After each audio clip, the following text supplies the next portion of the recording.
रविवारी अंत्रोळीकर नगर येथील ब्रह्मदेव माने सहकारी बँक लिमिटेड सोलापूरच्या 22व्या शाखेचे उद्घाटन बाबासाहेब पाटील सहकार मंत्री महाराष्ट्र राज्य यांच्या हस्ते पार पडले। यावेळी या कार्यक्रमाप्रसंगी सोलापूर शहर उत्तर विधानसभेचे आमदार विजयकुमार देशमुख, सोलापूरच्या खासदार प्रणिती शिंदे, माजी आमदार दिलीप माने तसेच राष्ट्रवादी अजित पवार गटाचे अनेक पदाधिकारी यांच्यासह दिग्गज एकाच व्यासपीठावर एकत्र आले होते।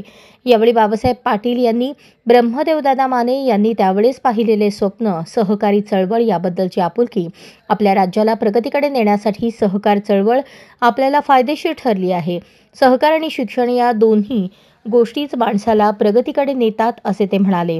यावेळी विजयकुमार देशमुख, प्रणिती शिंदे, दिलीप माने यांची भाषणे झाली। यावेळी दिलीप माने यांचे समर्थक मोठ्या संख्येने उपस्थित होते।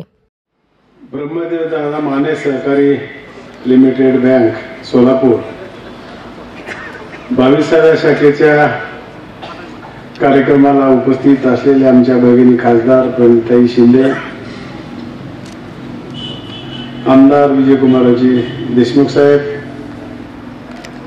माजी आमदार, माझे मित्र दिलीपरावजी माने साहेब, शिवाजीरावजी काळुंगे साहेब, किरणरावजी गायकवाड जिल्हा उपनिबंधक, भोळे साहेब प्रशासक जिल्हा मध्यवर्ती बँक, डोके साहेब विशेष लेखा परिषद सोलापूर, बँकेचे चेअरमन श्री गायकवाड साहेब,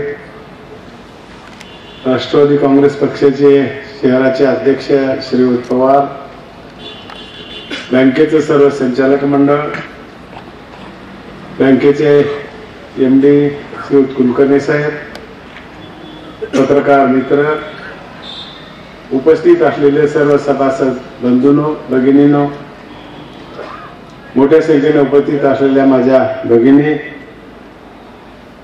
आणि माझ्या तरुण मित्रांनो, सर्वप्रथम मी ब्रह्मदेव माने दादा यांच्या प्रतिमेला अभिवादन करतो आणि या कार्यक्रमाचा उद्घाटक या नात्याने 22व्या शाखेचं उद्घाटन झालं असं मी जाहीर करतो।